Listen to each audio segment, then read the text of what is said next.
The morning mist rises from the Bosphorus as the first light of dawn illuminates the greatest city in the Christian world. Constantinople, the new Rome, the queen of cities, stands defiant behind walls that have protected it for over 1,000 years. But on this spring morning in 1453, those ancient stones face their greatest test. For 53 days, the thunder of Ottoman cannons has echoed across the Golden Horn. What happens here will reshape not just the Eastern Mediterranean, but the entire course of human civilization. The largest army ever assembled in medieval warfare surrounds the city like a tightening noose. This is the story of the death of an empire that had endured for over 2 millennia, the collision of two worlds, two faiths, two visions of the future. When the sun sets on May 29, 1453, the medieval world will die with it, and the early modern age will be born in blood and fire. The empire that had once stretched from the Danube to the Euphrates, from the Crimea to Crete, vast areas within the walls had been abandoned and turned into gardens and orchards, the great palaces of the emperors, once gleaming with gold and marble, were crumbling ruins. The Hippodrome, where 250,000 spectators had once cheered the chariot races, was overgrown with weeds. The Byzantine Empire found itself caught between two hostile forces, the expanding Ottoman Empire to the east and south, and the Catholic powers of Western Europe to the west and north. The imperial workshops that had once produced silk and luxury goods for the world stood empty. Now consisted of little more than Constantinople itself, a few islands in the Aegean, and the isolated despotate of the Morea in southern Greece. But we must remember that for medieval Christians, the salvation of the soul was infinitely more important than the preservation of the body. To compromise on matters of faith was to risk eternal damnation, a fate far worse than death in battle. The answer lies in understanding the power of institutional memory and religious conviction. The Genoese had established a significant commercial presence in the suburb of Galata, and their relationship with the Byzantine authorities was often tense. These Westerners brought with them not only military expertise but also religious practices that many Orthodox Christians found offensive. The empire that had once controlled the lucrative trade routes between Europe and Asia now survived largely on customs duties collected from foreign merchants. The imperial treasury was virtually empty, and the government was unable to pay its soldiers or maintain its fortifications. The Byzantines genuinely believed they were Romans, the inheritors of Caesar and Augustus. This was not mere propaganda or wishful thinking, it was a fundamental part of their identity that no amount of territorial loss could erase. The population of the great city had dwindled from perhaps 500,000 in its golden age to fewer than 50,000 souls. The rise of Italian maritime republics like Venice and Genoa had redirected much of the eastern trade through alternative routes. The development of new financial instruments and commercial practices in Western Europe had left the Byzantine economy increasingly isolated and obsolete. When the Byzantine Empire desperately needed military aid from the West, it was forced to consider religious union with Rome, a prospect that horrified many of its own subjects. The gold solidus, once the standard currency of the Mediterranean world, had been repeatedly debased until it was virtually worthless. By 1453, the empire was effectively operating on a barter economy, with taxes paid in kind rather than in coin. The attempted union proclaimed at the Council of Florence in 1439 was deeply unpopular in Constantinople. The state was insolvent, unable to meet its basic obligations, and lacked the institutional capacity to reform its finances. In modern terms, Byzantium was a failed state, kept alive only by the prestige of its past and the religious devotion of its people, leading to riots and the famous declaration by the Grand Duke Lucas Notaras. Better to see the Muslim turban in the midst of the city than the Latin mitre. Inside the walls, fewer than 8,000 defenders prepare for what they know will be their final battle.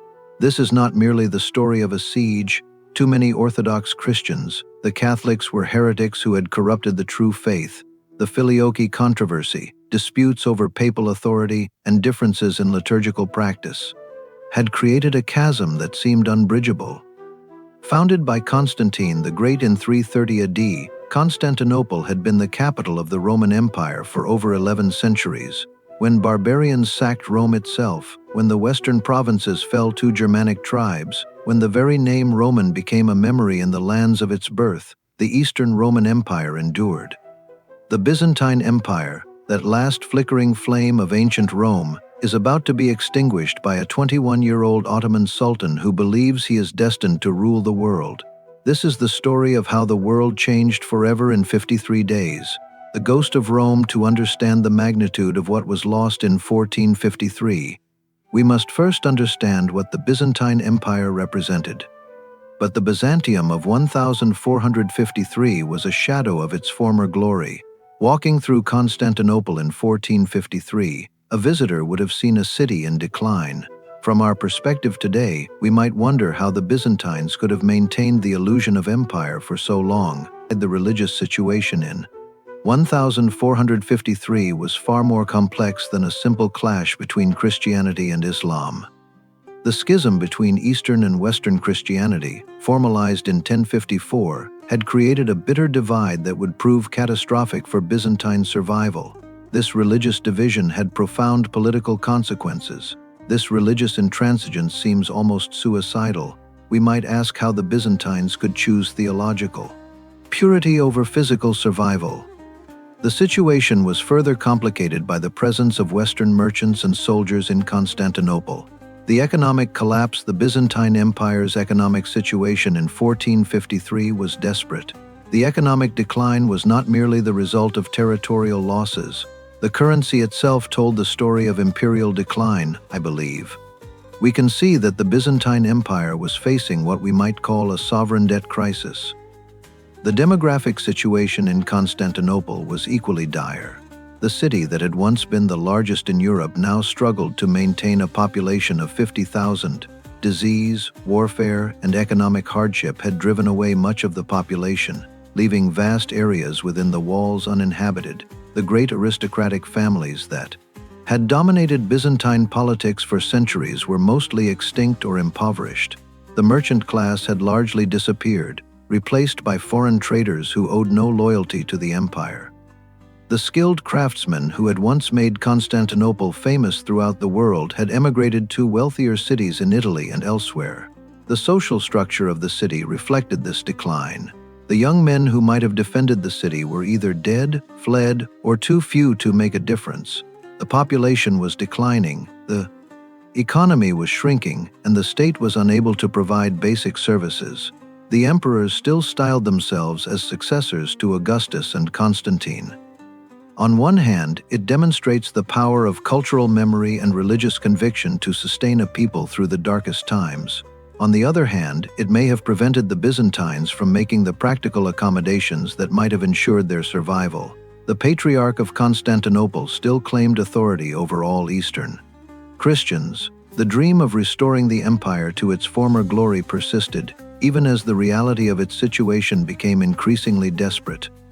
The construction of Rumeli Hisar, the fortress of Europe in 1452, had given the Ottomans control of the Bosphorus, effectively cutting off the city's supply lines to the Black Sea. The defenders had strong walls and determined leadership, but they lacked the numbers and resources to withstand a prolonged assault. The only hope for survival was relief from outside relief that was not coming. In the Ottoman system, the origins of the mother mattered less than the potential of the son, and from an early age, Mehmed showed exceptional promise. He studied under the greatest scholars of his time, learning not only Turkish and Arabic, but also Persian, Latin, and Greek. He read the works of classical historians, military theorists, and philosophers. Most importantly, he developed an obsession with Alexander the Great and the idea of world conquest. He was intelligent, curious, and driven by an ambition that exceeded even the considerable expectations of his dynasty. Combined with the existing fortress of Anadolu Hisar on the Asian side, the Ottomans now controlled all maritime traffic through the strait. The Byzantine army, once the finest in the world, had been reduced to a few thousand men. He saw himself as a Ghazi, a holy warrior whose mission was to expand the realm of Islam. He had studied the campaigns of Alexander the Great, Julius Caesar, and other conquerors of antiquity. He believed that by taking Constantinople, he would prove himself their equal and establish the Ottoman Empire as the dominant power in the world. Constantinople's strategic position made it a constant threat to Ottoman communications between Europe and Asia. As long as the Byzantines held the city, they could potentially ally with the enemies of the empire and create serious problems for Ottoman expansion.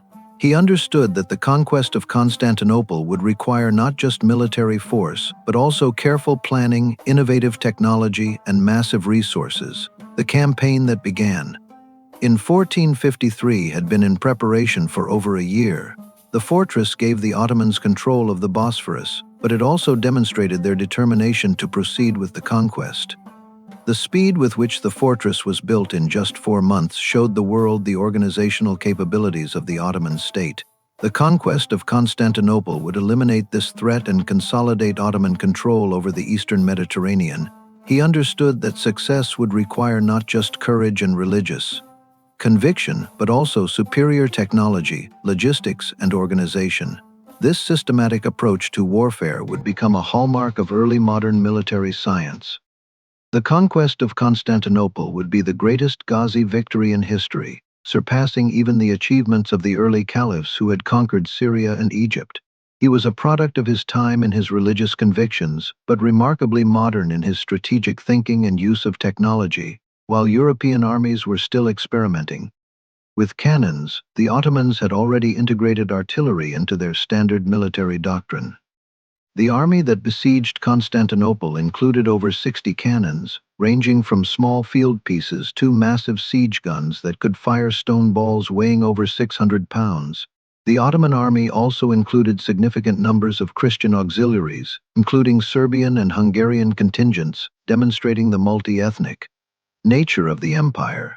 The army that assembled outside Constantinople was not just large, it was also well organized, well equipped. The Ottoman army numbered between 80,000 and 120,000 men, making it one of the largest military forces ever assembled. The largest cannon, Orban's Great Bombard, weighed nearly 19 tons and required 60 oxen and 200 men to move. The roads had to be reinforced, bridges strengthened, and supply depots established along the route. The ability to organize and supply large armies over long distances was a crucial advantage in an age when most European states struggled to maintain forces of even 10,000 men. This organizational efficiency would remain a hallmark of Ottoman military power for centuries. Feeding, equipping, and maintaining such a force required organizational capabilities that few states possessed. The Sultan could draw upon the wealth of Anatolia, the Balkans, and the Middle East to support his military campaigns. This gave the Ottomans a decisive advantage over their enemies, who typically had to rely on much more limited resources and led by experienced commanders who had proven themselves in battles across the Balkans and Anatolia. This combination of medieval ideology and early modern methods would prove devastatingly effective. These soldiers were recruited through the Devshirme system, which took Christian boys from their families, converted them to Islam, and trained them as professional warriors. By 1453, the Janissaries numbered about 12,000 men and were equipped with the latest firearms and artillery. The 12-year-old boy was placed on the throne as a puppet ruler, but the experiment was a disaster. Being given supreme power at age 12 and then having it taken away must have been traumatic. Yet we must also acknowledge that it created one of the most effective military forces in history. The Janissaries were not just soldiers, but also administrators, engineers, and scholars who played crucial roles in Ottoman society. Many argued that the city was too well defended, that the cost of a siege would be too high, and that failure would be catastrophic for the young sultan's reputation and political survival. He was now 19 years old, physically impressive, and possessed of a fierce intelligence that commanded respect even from his enemies.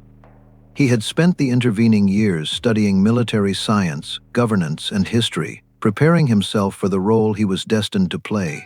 The young sultan had recruited the finest engineers and craftsmen from across his empire and beyond to create cannons capable of breaching the walls of Constantinople. The most famous of these engineers was Orban, a Hungarian who had originally offered his services to the Byzantines before being recruited by the Ottomans. Perhaps it was this early humiliation that drove his later obsession with proving himself through military conquest. The young sultan proved unable to control his viziers or manage the empire's affairs, And when a new crusade threatened the empire's European territories, Murad II was forced to return to power.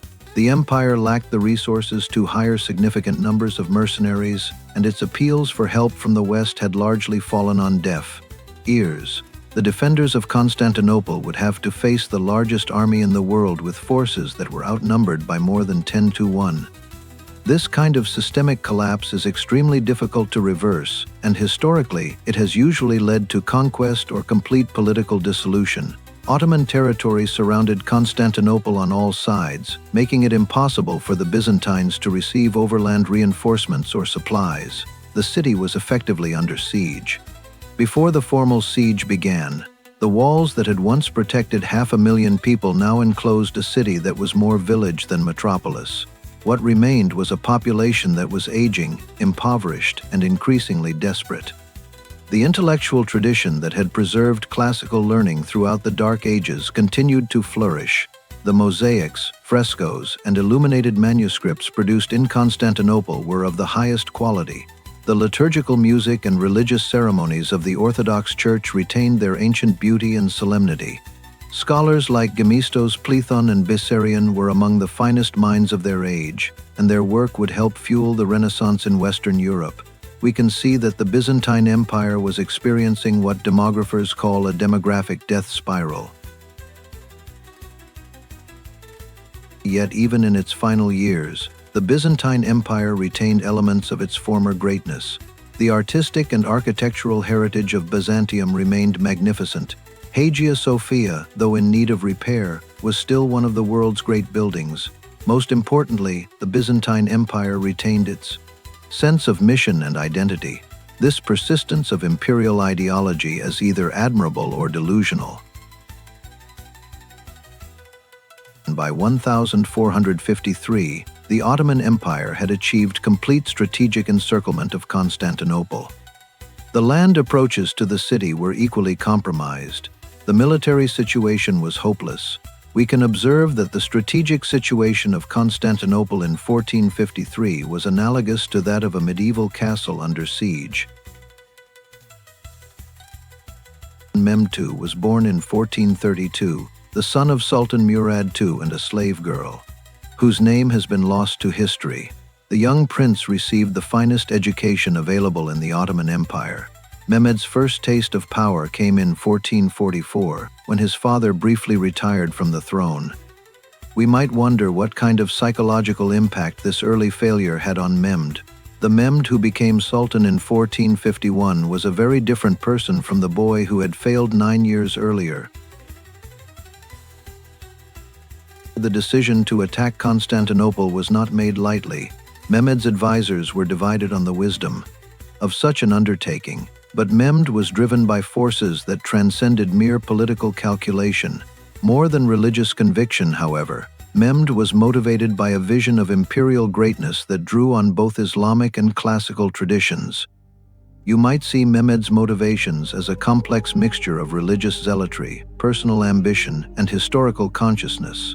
The Sultan's decision was also influenced by practical considerations.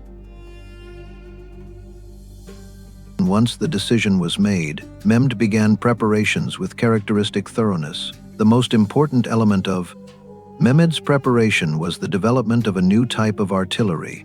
The construction of Rumeli Hyzer in 1452 was both a practical measure and a psychological one.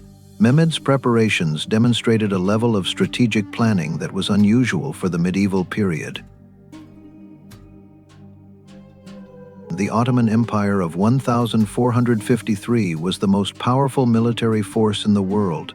The core of the Ottoman military was the Janissary Corps, an elite infantry force that had no equal in medieval Europe.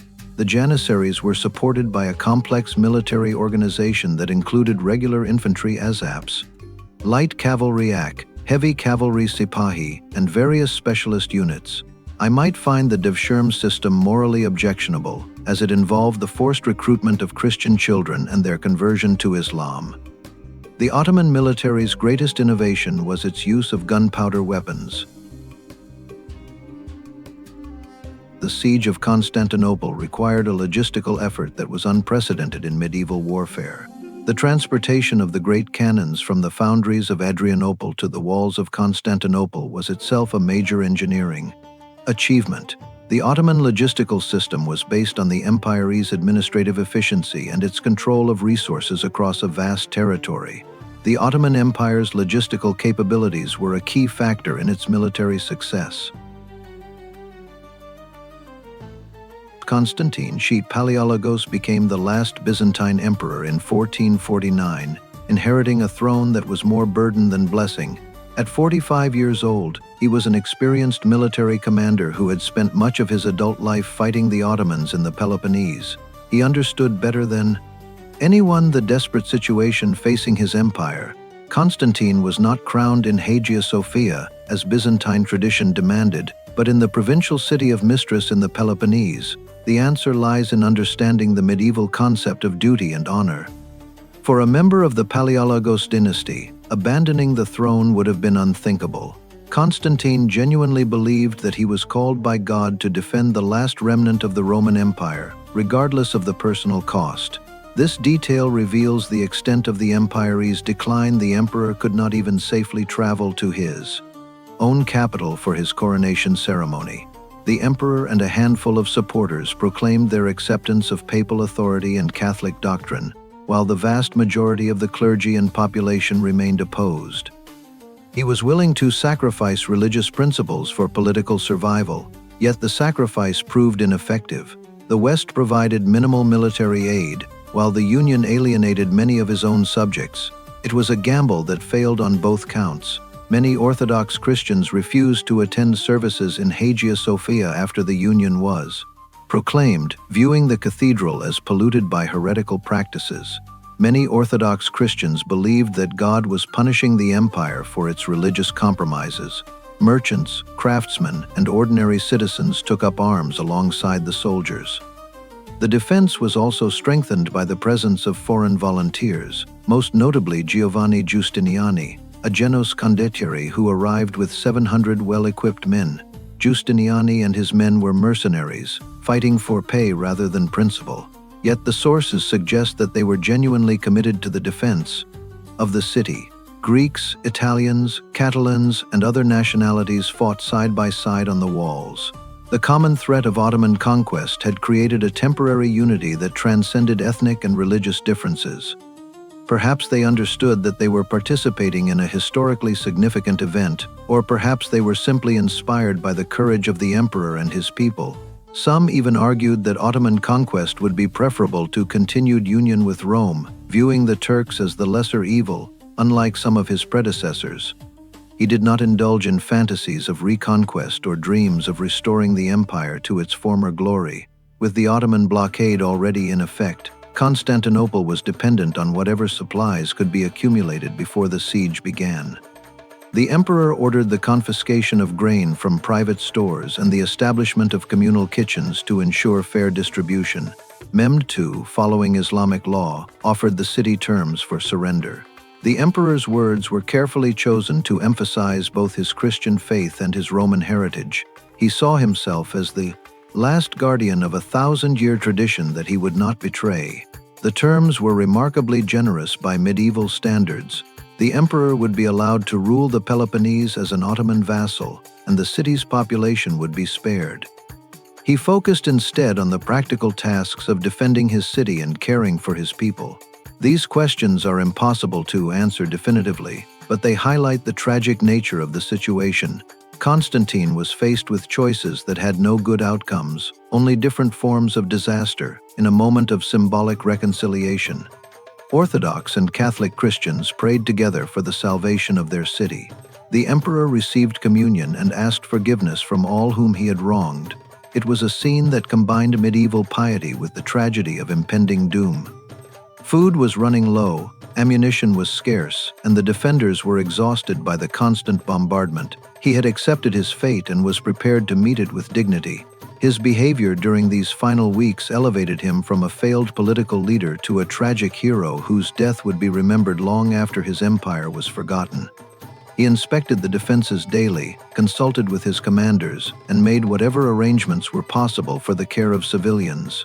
The weapon was devastatingly effective when it worked, but it was also unreliable, expensive, and difficult to operate.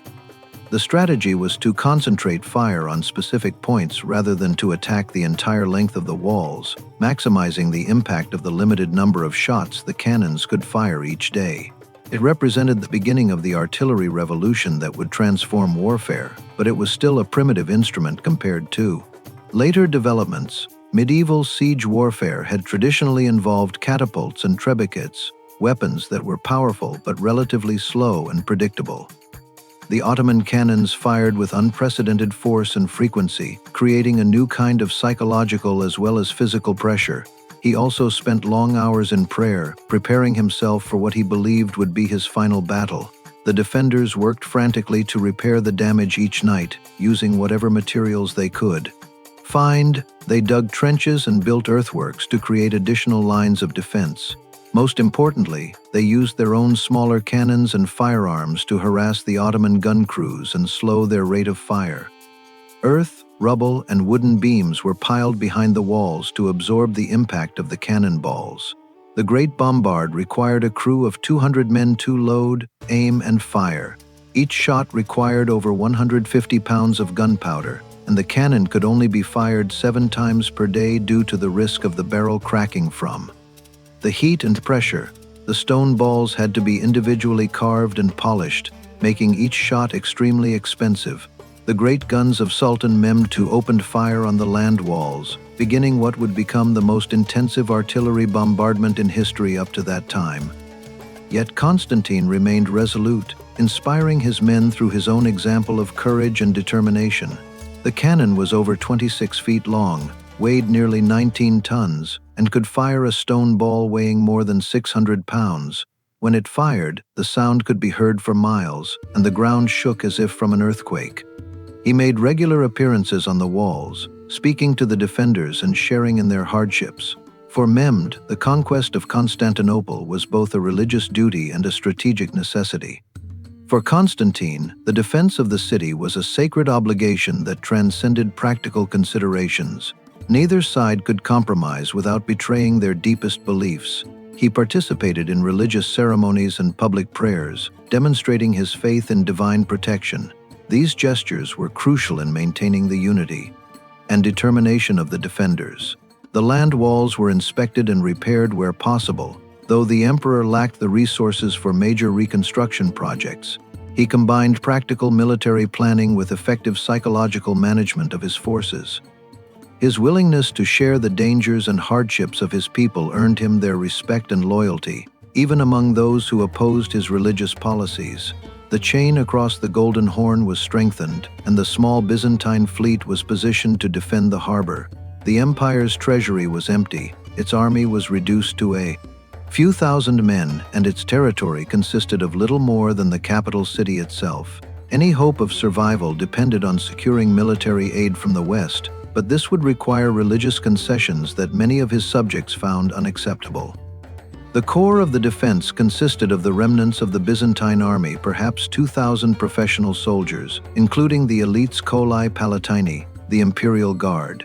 When he finally arrived in Constantinople in 1449, he found a city that was already more symbol than substance. The new emperor faced impossible choices from the moment he assumed power. He was an experienced military engineer who understood the new realities of siege warfare in the age of gunpowder. He immediately set about strengthening the city's defenses, building earthworks behind the walls and organizing the defenders into effective fighting units. We might wonder why Constantine accepted such a hopeless position.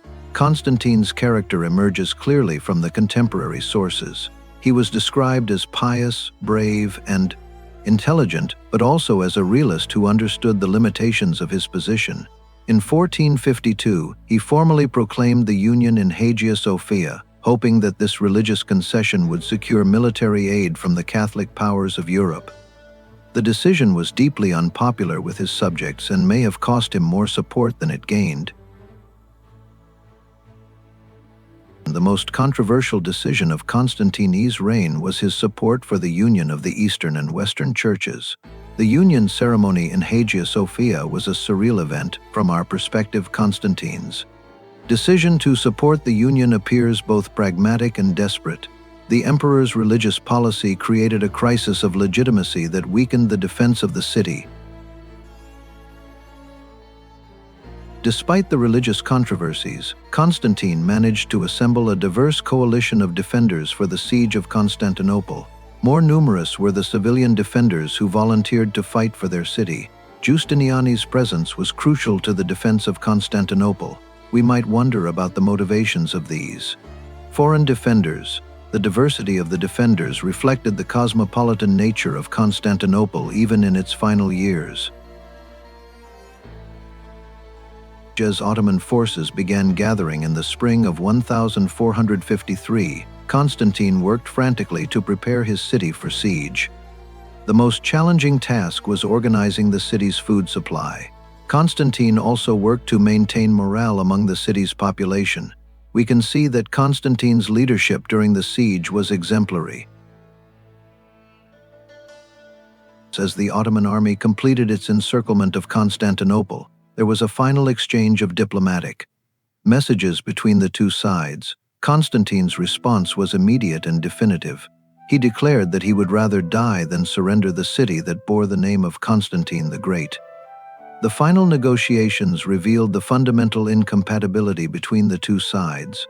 I might wonder whether Constantine made the right choice. Could he have negotiated better terms? Could he have saved more lives by surrendering?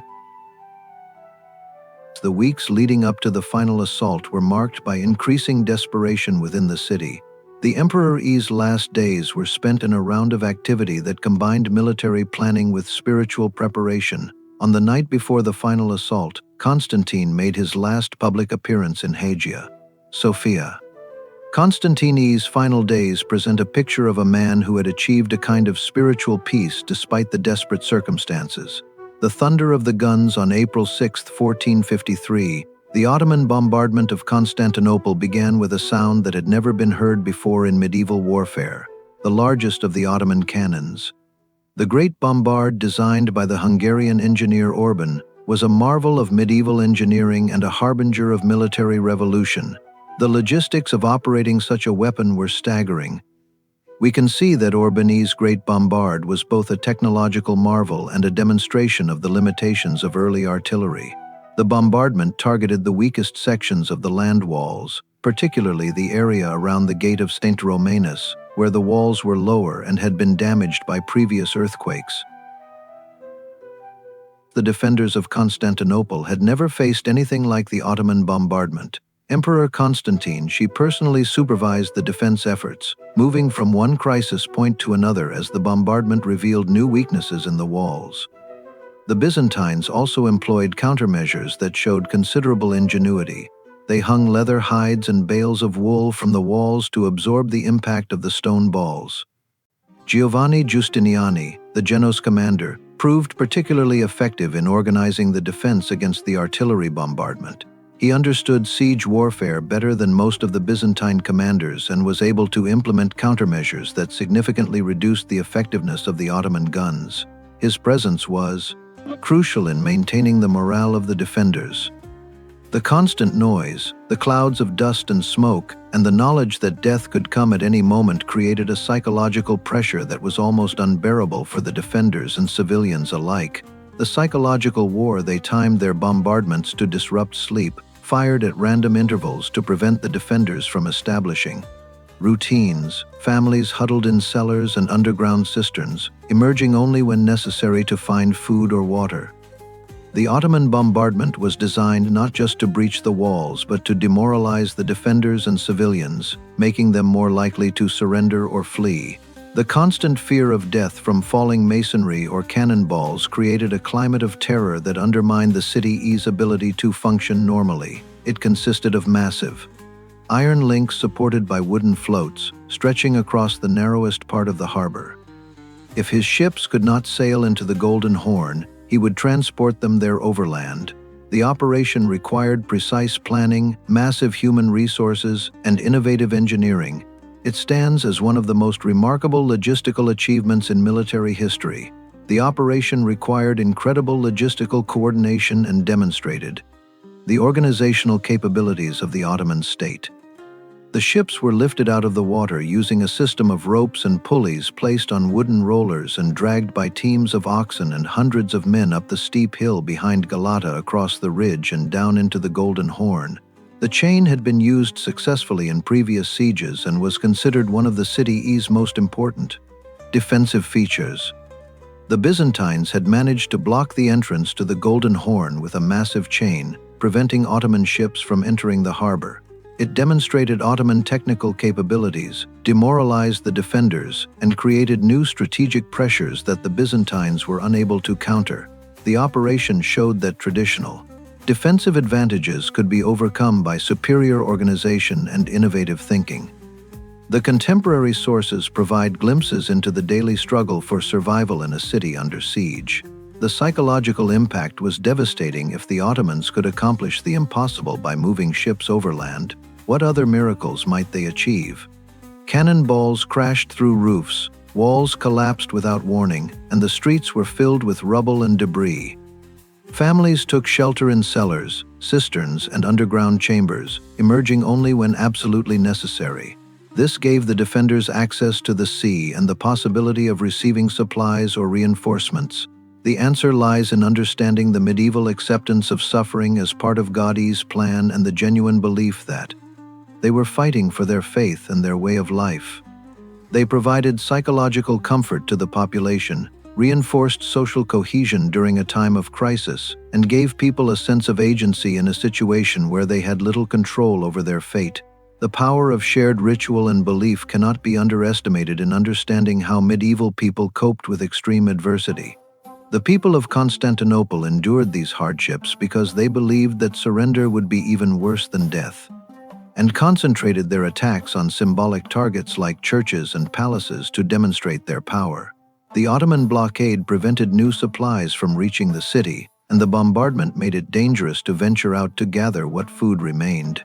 Families were reduced to eating whatever they could find: bread made from sawdust, soup made from boiled leather, and wine mixed with seawater. Ships that had been bringing food and ammunition to the city could no longer reach the harbor safely. The siege, which had been tight before, now became a complete blockade. Processions carried holy relics around the walls, hoping to invoke God's protection. The emperor himself participated in these ceremonies, demonstrating his faith and encouraging his people to maintain theirs. The impact of the Ottoman bombardment went far beyond the physical damage to the walls. These rumors provided brief moments of hope in an otherwise desperate situation, but they also added to the psychological instability of the defenders. The Ottomans understood the psychological dimension of their artillery attack and used it deliberately to weaken the resolve of the defenders. The civilian population of Constantinople suffered terribly during the bombardment. The defenders now had to worry about attacks from the sea as well as from the land. The length of the walls that had to be defended was effectively doubled, stretching the already thin defensive forces to the breaking point. We might recognize this as an early example of what we now call shock and tactics, the use of overwhelming firepower to break the enemy's will to resist.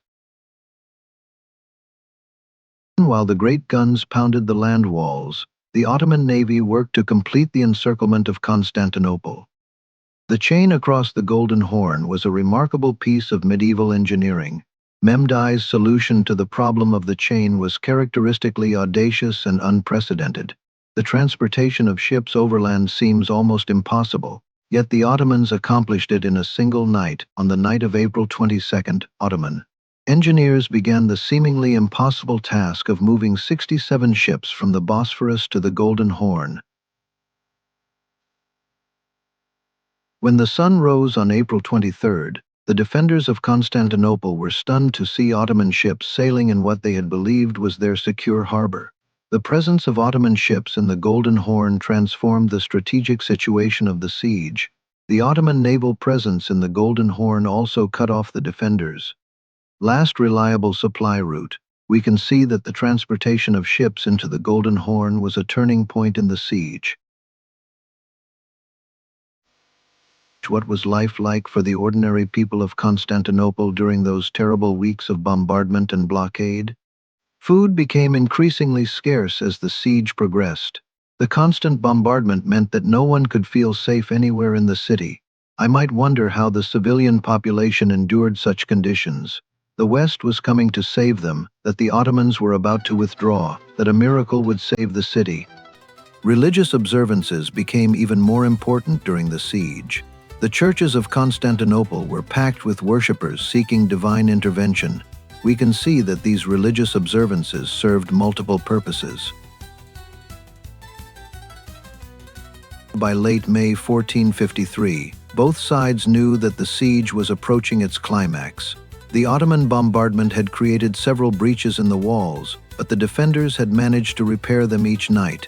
His generals were divided on the best approach. Some advocated continuing the bombardment until the walls were completely destroyed. Others argued for an immediate assault while the defenders were still weakened. A few suggested offering new terms for surrender.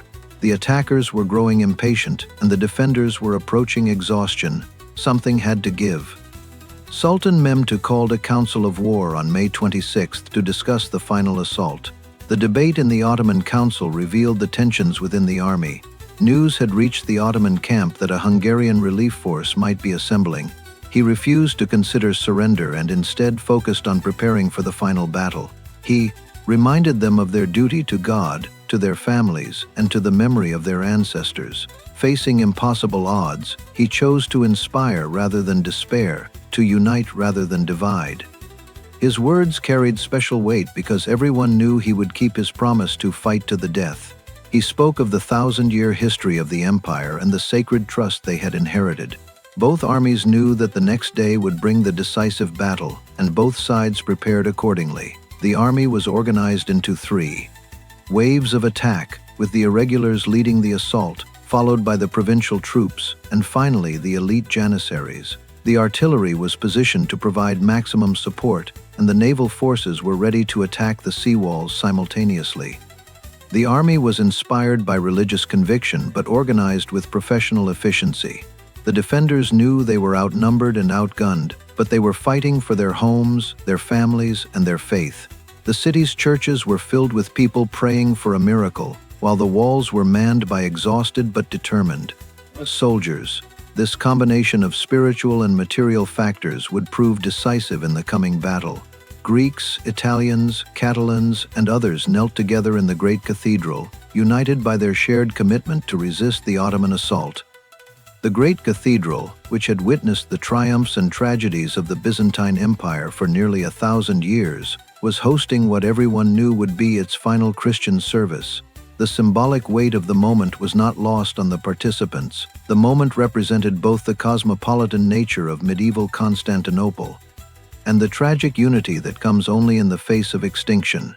These were not the elite soldiers of the empire, but rather volunteers, adventurers, and recent converts to Islam who were eager to prove their faith through combat. Their role was to exhaust the defenders and reveal the weaknesses in the walls. The contrasts between the two camps could not have been more stark. By wearing down the defenders with successive assaults, they were maximizing their numerical advantage while minimizing the risk to their elite troops. However, the fierce resistance of the defenders was making the strategy more costly than anticipated. They threw themselves against the walls with ladders, grappling hooks, and raw courage, but were met by determined resistance from the defenders. These men were better equipped and more disciplined than the irregulars, but they too were thrown back by the desperate defense of the city. Rather than flee or surrender, he chose to die fighting for his city. He cast off his imperial regalia so that his body could not be identified and humiliated by the enemy, and charged into the melee with his sword drawn. The walls of Constantinople were proving as formidable as ever. He could have chosen to escape, to live in exile, or to negotiate terms for surrender. Instead, he chose to die as a Roman emperor should, fighting for his people and his city. Sultan Mehmed II, when he entered the city, immediately went to Hagia Sophia and ordered that it be converted into a mosque. He also issued orders protecting the remaining civilian population and began the process of reorganizing the city as the new capital of his empire. The Ottoman troops poured into the city through multiple breaches in the walls, and the remaining defenders were overwhelmed by sheer numbers. The Ottoman soldiers, following the customs of medieval warfare, were granted 3 days to plunder the city. Houses were looted, churches were stripped of their treasures, and many civilians were killed or enslaved. The scenes of violence and destruction were horrific, even by the standards of the time. The city that had withstood sieges for over 1,000 years had finally fallen. His death marked not just the end of his life, but the end of an empire that had lasted for over 1,000 years. The Byzantines, fighting for their lives and their city, repelled wave after wave of attackers with crossbows, firearms, and hand-to-hand combat. A massive stone ball struck the wall near the gate of St. Romanus with such force that it created a breach large enough for men to pass through.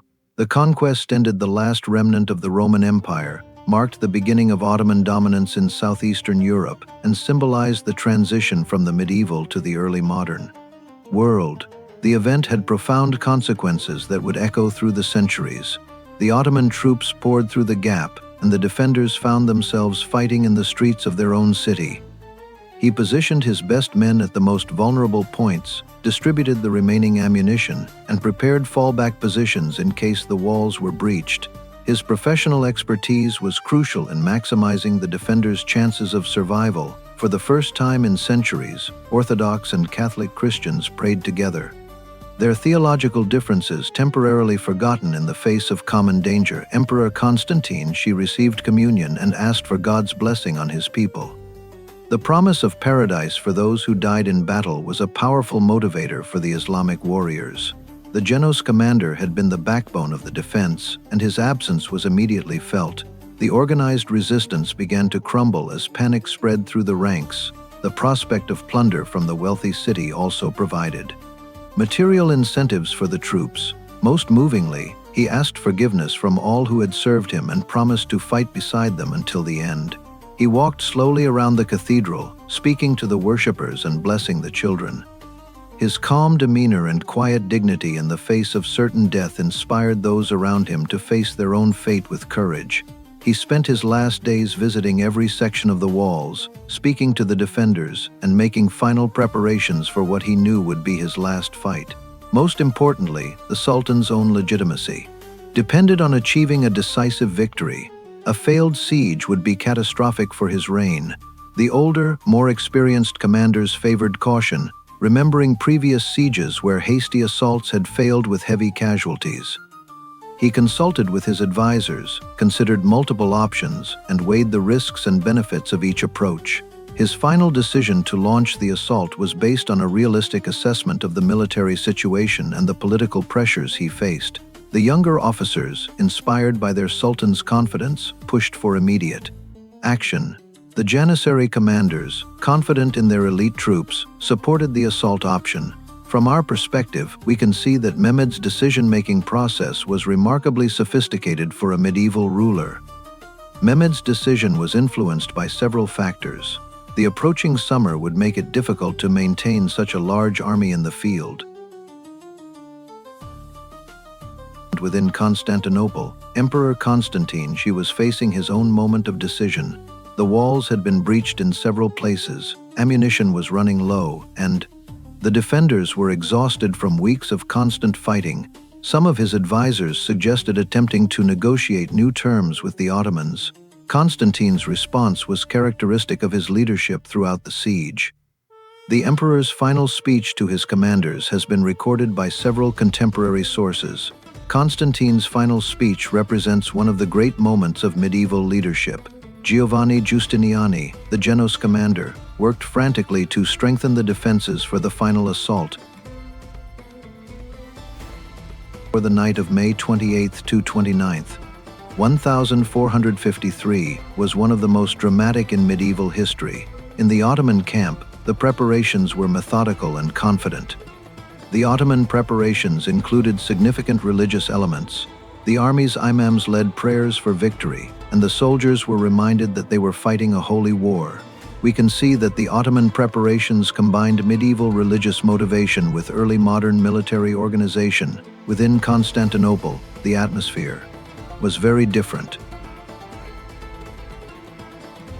The last service in Hagia Sophia was a moment of profound historical significance. The service was attended by representatives of all the communities that had chosen to defend the city. From our perspective, this final service in Hagia Sophia represents one of the most poignant moments in Christian history. As the service concluded, the emperor made his final public appearance. The Ottoman assault began before dawn on May 29th, with the irregular troops leading the attack. The first wave attacked with tremendous enthusiasm but limited coordination. The second wave consisted of the provincial troops of the Ottoman Empire soldiers from Anatolia and the Balkans who represented the regular army. The Ottoman strategy of attacking in waves was sound military doctrine. The decisive moment came when the Great Bombard finally achieved what it had been designed to do. Giovanni Giustiniani was wounded during the fighting at the breach, and his removal from the battlefield had a devastating effect on the morale of the defenders. Emperor Constantine, seeing that the situation was hopeless, made his final decision. From our perspective, Constantine's final act was both heroic and tragic. The death of Emperor Constantine marked the effective end of organized resistance in Constantinople. The immediate aftermath of the conquest was chaotic and violent, yet the conquest was also marked by moments of restraint and mercy. The fall of Constantinople represents one of the great turning points in world history. The news of Constantinople's fall spread across Europe like wildfire, creating shock waves that reverberated through every court and cathedral on the continent. The impossible had happened. The Queen of Cities, the last bastion of the Roman Empire, had fallen to the infidel Turks. The psychological impact was, perhaps even greater than the strategic implications. In Western Europe, the initial reaction was one of disbelief followed by horror. Unlike many turning points in history, which are only understood in retrospect, the conquest of 1453 was immediately seen as marking the end of one era and the beginning of another. The Pope called for a new crusade, monarchs expressed their sympathy for the suffering of Eastern Christians, and scholars lamented the loss of irreplaceable manuscripts and works of art. Yet the reality was that the West had done little to help Constantinople when help was still possible.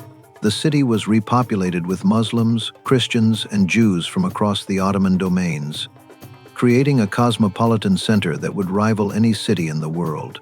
Within a generation, the city had recovered its former prosperity and had become the largest city in Europe. The Ottoman administrative system proved more efficient than the Byzantine bureaucracy it replaced, and the city's position as a center of trade and culture was restored. The Orthodox world was devastated by the news. How many people were killed or enslaved during the conquest? How many families were destroyed? How much cultural heritage was lost? These questions are difficult to answer precisely, but they remind us that historical turning points often involve tremendous human suffering. The fall of Constantinople was not just a military defeat but a spiritual catastrophe. The city had been the center of Orthodox Christianity for over 1,000 years, and its loss created a crisis of faith that would take generations to resolve. The Ottomans now controlled the Bosphorus, giving them the ability to regulate trade between Europe and Asia. The conquest resulted in the dispersal of Byzantine scholars throughout Western Europe, carrying with them manuscripts and knowledge that would help fuel the Renaissance. Their work helped to revive interest in classical Greek philosophy and literature, contributing to the humanist movement that was transforming European intellectual life. The acquisition of Constantinople gave the Ottomans a new sense of legitimacy and ambition. They now saw themselves as the heirs of Rome and Byzantium, with a mission to rule the world. This imperial ideology would drive Ottoman expansion for centuries to come. The conquest thus paradoxically helped to preserve and spread the very culture it had destroyed. This control would prove to be a source of enormous wealth and political influence. The fall of Constantinople was connected to the voyages of Columbus, Vasco da Gama, and other explorers who would transform the world in the following centuries. The conquest was both a consequence of technological and social developments and a cause of further changes that would reshape global civilization. The successful use of artillery and siege warfare would be copied by armies throughout Europe, leading to a revolution in military architecture and tactics. The Ottomans imposed heavy taxes on goods passing through their territory, making traditional trade routes between Europe and Asia increasingly expensive. The fall of the last major Christian stronghold in the eastern Mediterranean was seen by many Muslims as confirmation of the truth of their faith and the inevitability of Islamic expansion. The voyages of discovery that would lead to the colonization of the Americas. The easy assumption that Christianity would ultimately triumph over Islam was shattered, and Christian leaders were forced to develop new strategies for dealing with a powerful and expanding Muslim empire. And the establishment of direct sea routes to Asia were, in part, a response to Ottoman control of the eastern Mediterranean. With Constantinople under Ottoman rule, the center of Orthodox Christianity shifted to Moscow, where the Russian Tsars claimed to be the successors of the Byzantine emperors. This development would have profound implications for the future of both Russia and the Orthodox Church. The Byzantine Empire, which had seemed eternal to its inhabitants, proved to be as mortal as any other human creation. It marked the end of one world and the beginning of another, demonstrating both the destructive and creative power of historical change. The event continues to teach us about the nature of civilization, the importance of technological innovation, and the eternal human struggle between continuity and change. The lesson is both humbling and inspiring. Humbling because it reminds us of our own mortality, inspiring because it demonstrates the human capacity for renewal and transformation. The event marked the end of the medieval period and the beginning of the early modern era. The fall of Constantinople affected not just the immediate participants, but also distant lands and peoples. The event was truly global in its implications, prefiguring the interconnected world of later centuries. It demonstrated the power of new military technologies and the importance of effective government organization. The Ottomans destroyed the Byzantine Empire, but they also helped to preserve and spread Byzantine culture throughout Europe. History is full of such ironies. The conquest established a new balance of power between the two faiths that would persist for centuries. The Ottoman threat forced European states to modernize their military forces, develop new technologies, and create more efficient administrative systems. In many ways, the conquest helped to drive the transformation of Europe from a medieval to an early modern civilization. The age of the medieval castle was ending, and the age of gunpowder warfare was beginning. Many Orthodox Christians interpreted the conquest as divine punishment for their sins. Within a few years, Ottoman armies would be advancing into Hungary, threatening Vienna itself. The conquest had eliminated the last Christian stronghold in the eastern Mediterranean and had given the Ottomans a secure base for future operations. From our perspective, we can see that the fall of Constantinople was one of those events that contemporaries immediately recognized as historically significant. Sultan Mehmed II, who now styled himself Caesar of Rome, immediately began the process of transforming Constantinople into the capital of his expanding empire. Hagia Sophia, the great cathedral that had been the heart of Byzantine Christianity for nearly 1,000 years, was converted into a mosque. The Christian mosaics were covered with Islamic calligraphy, and minarets were added to the building. The transformation was symbolic of the broader changes taking place throughout the city. The Ottoman reconstruction of Constantinople was remarkably successful. From our perspective, we might wonder about the human cost of this transformation. The Ottoman conquest of Constantinople had immediate strategic consequences that extended far beyond the borders of the empire. The fall of Constantinople also opened the way for further Ottoman expansion into Europe. Perhaps most importantly, the conquest had demonstrated the superiority of Ottoman military organization and technology. From our perspective, we can see that the fall of Constantinople was a catalyst for broader changes in European society. The fall of Constantinople had profound cultural consequences that extended far beyond the political and military spheres. Many of the Greek scholars who fled Constantinople settled in Italy, where they became teachers and translators. The Ottoman Empire itself was transformed by the conquest. From our perspective, we can see that the fall of Constantinople was a classic example of how military conquest can have unintended cultural consequences. The Ottoman control of Constantinople and the Bosphorus had far-reaching economic consequences that would reshape global trade patterns. This economic pressure provided a major incentive for European explorers to seek alternative routes to Asia.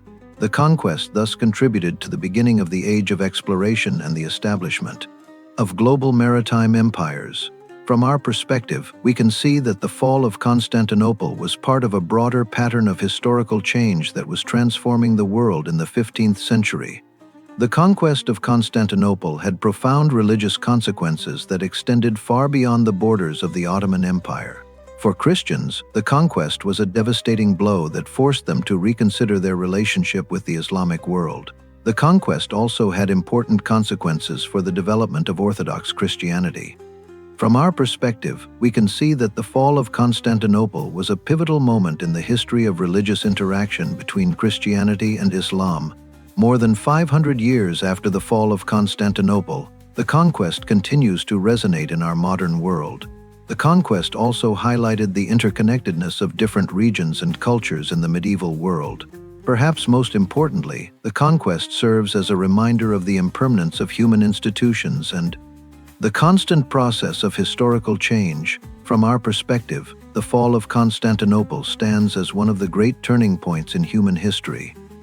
As the sun set on May 29, 1453, it illuminated a city transformed. The Constantinople that had awakened that morning as the last remnant of the Roman Empire was now the newest jewel in the Ottoman crown. The change was absolute, irreversible, and historically decisive. Yet in another sense, the city remained eternal. The same streets that had witnessed the triumphs of Justinian and the prayers of Constantine, she would now echo with the call to prayer and the footsteps of Ottoman administrators. The same waters of the Bosphorus that had carried Byzantine merchants would now bear Ottoman ships to new conquests. The city lived on, transformed but enduring. The fall of Constantinople was not just the end of a story, but the beginning of a new chapter in the long history of one of the world's great cities. The Ottoman Empire that rose from the ashes of Byzantium would last for another 4 centuries. Empires rise and fall, but cities endure. Civilizations transform themselves, but the human spirit persists. The fall of Constantinople marked the end of one world and the beginning of another. But the city itself, ancient, eternal, and ever-changing, continues to stand as a testament to the enduring power of human achievement. And the city that was once Constantinople would eventually become the modern metropolis of Istanbul, bridge between Europe and Asia, East and West, past and future. In the end, the story of 1453 is not just about conquest and defeat, but about the eternal human capacity for renewal. The echoes of those 53 days in 1453 still resonate today, reminding us that history is not just about the past but about the forces that continue to shape our world. The fall of Constantinople was both an ending and a beginning, a moment of destruction and creation, a testament to the eternal cycle of human civilization.